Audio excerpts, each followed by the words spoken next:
to look at two pre-response questions that have to do with Unit 2, Economic Indicators. Let's get started. Question 1. Flowerland is an open economy with a flexible exchange rate regime. The natural rate of unemployment is 5%, the frictional rate of unemployment is 4%, and the actual rate of unemployment is 7%. So let's look at our numbers. We have a natural rate of unemployment of 5%. Remember, the natural rate is structural and frictional rates of unemployment. The frictional rate is 4%, and then the actual rate of unemployment that the economy is experiencing is 7%. Part A. What is the numerical value of the cyclical rate of unemployment in Flowerland? So we're given a lot of unemployment rates, but not the cyclical rate. So if you'll recall, the cyclical rate of unemployment is a specific type of unemployment. The cyclical unemployment is unemployment caused by an economic downturn or a recession. So let's look at the numbers that were given. I know that the natural rate of unemployment is equal to the structural rate plus the frictional rate. And then those are the unemployment rates that exist all the time. The actual rate is that natural rate plus any cyclical.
Unemployment that the economy is experiencing. So 7% is the actual rate, and we can set that equal to the natural rate of 5% plus any cyclical unemployment, which is what we're looking for. And so 5% plus the cyclical rate will equal 7%. So that gives us a cyclical rate of 2%. And that you don't have to explain. You can simply put the cyclical rate of unemployment in Flowerland is 2%.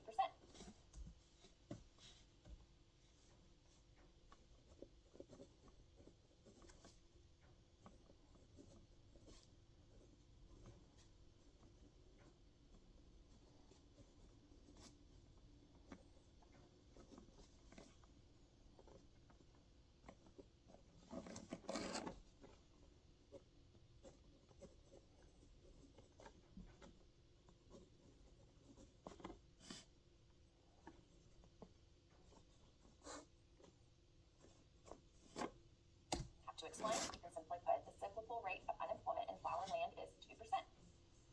Part B. Assume the foreign demand for lavender oil produced in Flowerland increases. What will happen to each of the following in Flowerland in the short run? All right, so I'm asked about foreign demand of lavender oil. So that tells me that people in other countries are buying goods and services, this lavender oil produced in Flowerland. So I'm dealing with net exports. All right, the first part of this is what happens to agriculture.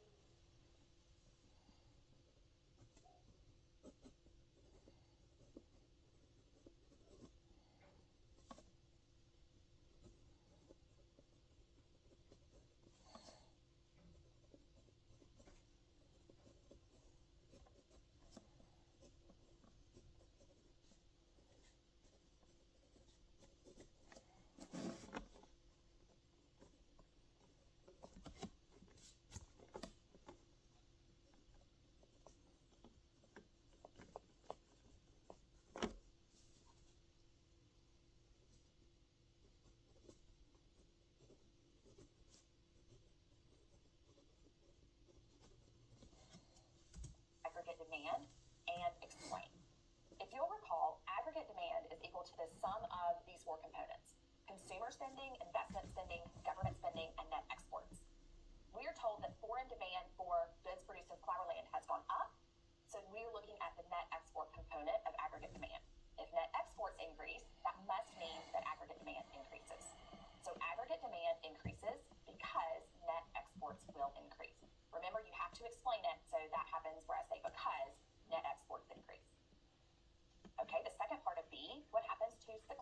unemployment in the short run. In part BI, you've said that aggregate demand will increase. So we know that if there is an increase in aggregate demand, that means that there will be an increase in GDP or output. When there is an increase in GDP, more goods and services are being produced. That means that more resources are needed by firms. So more people are hired. That means that cyclical unemployment will decrease. No explanation needed here. Now we're given a table. The table shows the market basket quantities of lavender oil and roses, the only two goods produced in flowerland. And then the table shows us the different columns. We have quantity in units of lavender oil and roses produced, the prices per unit in 2019, and the prices per unit in 2020. Part C, assume 2019 is the base year. Based on the data in the table, calculate the price index for year 2020 in flowerland. Show your work. So if 2019 is the base year, this is going to be important when I am calculating the price index. So recall that in order to calculate the price index, and we're going to show our work, the price index is equal to the value of the market basket in the current year that you're calculating for. So in this case, we're calculating the price index for 2020.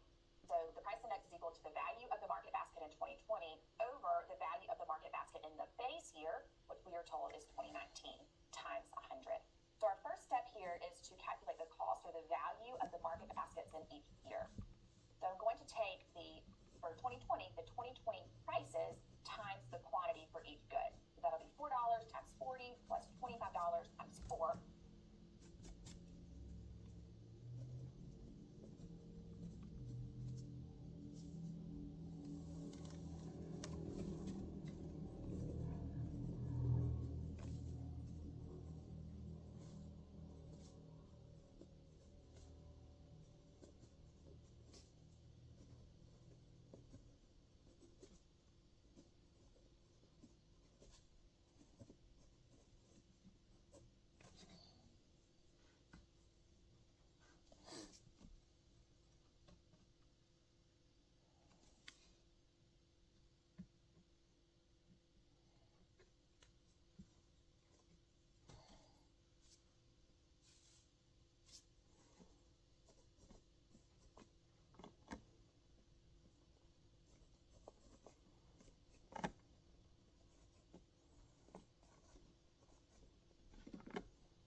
In 2020 divided by the cost of the basket in 2019, which is the 2019 prices, $3 times 40 plus $20 times 4. Calculate that, we get $260 divided by $200 times 100, and that gives us a price index of 130 for the year 2020. And don't forget, show your work. Part D, if nominal income in flowerland increased by 20% from 2019 to 2020, will the standard of living of the average citizen increase, decrease, or stay the same from 2019 to 2020? Explain. Recall that nominal income is income that is unadjusted for inflation. This is people's income that is calculated using current prices. This is what's on their paycheck.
to the number of employed and unemployed people.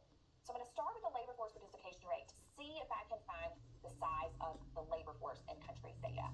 So 70% is the labor force participation rate, and I'm going to solve for the labor force here, and we get a labor force of 700,000 people. I'm going to take that number, and I'm now going to look at the unemployment rate that I'm given. The unemployment rate we're given is 9%.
So the unemployment rate, recall, is equal to the number of unemployed people divided by the labor force times 100.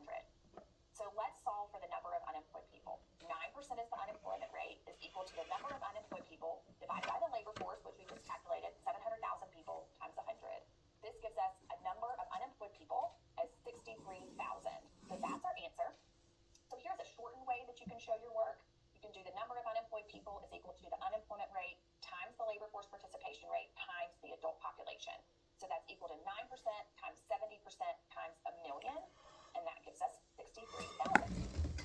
Part B. Is the economy of Zeta currently experiencing a recessionary gap, an inflationary gap, or no output gap? Explain. All right, so an economy can be in one of three places. It can be at long-run equilibrium, that would be no output gap. We could be below potential output, recessionary gap, or above potential output, an inflationary gap. Now, I'm not given any information about output, but I am given information about unemployment. And what is relevant here that I see is that the natural rate of unemployment, which is the unemployment rate at long-run equilibrium, is 5%, but the actual rate of unemployment is higher, 9%. So that means that I must be in a recessionary gap. Here's the explanation here. Zeta is experiencing a recessionary gap because the current unemployment rate of 9% is higher than the natural rate of unemployment of 5%.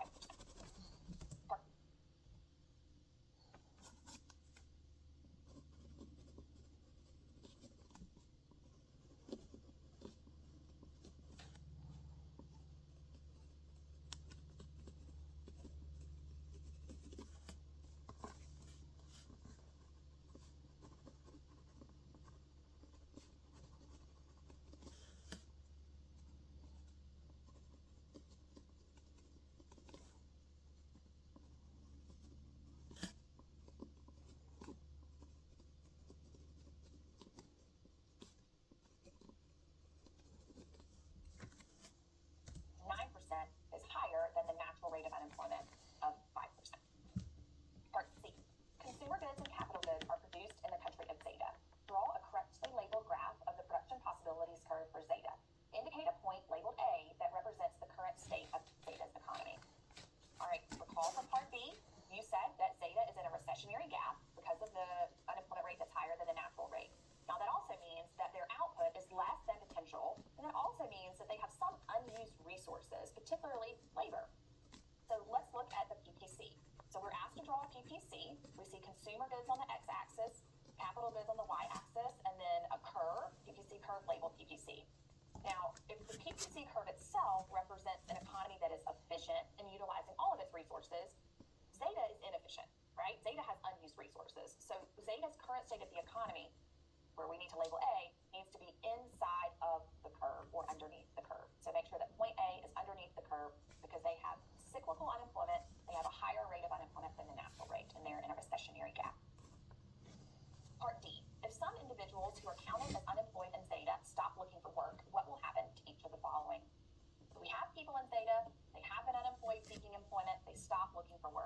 remember that one of the requirements to be unemployed is that you are seeking employment.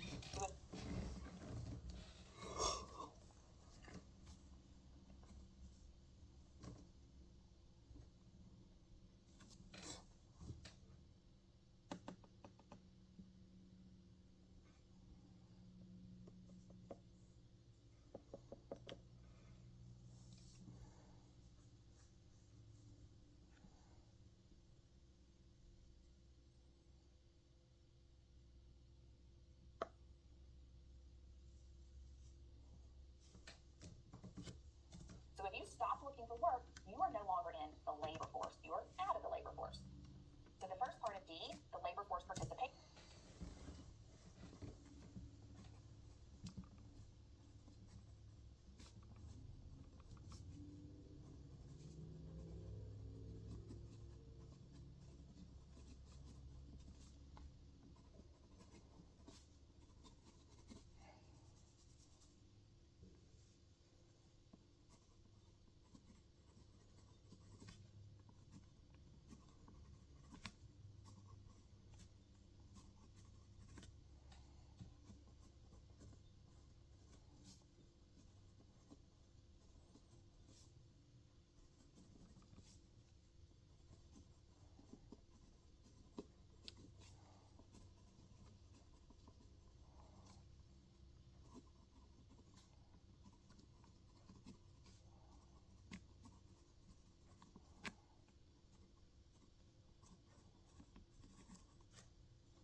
Participation rate and explain.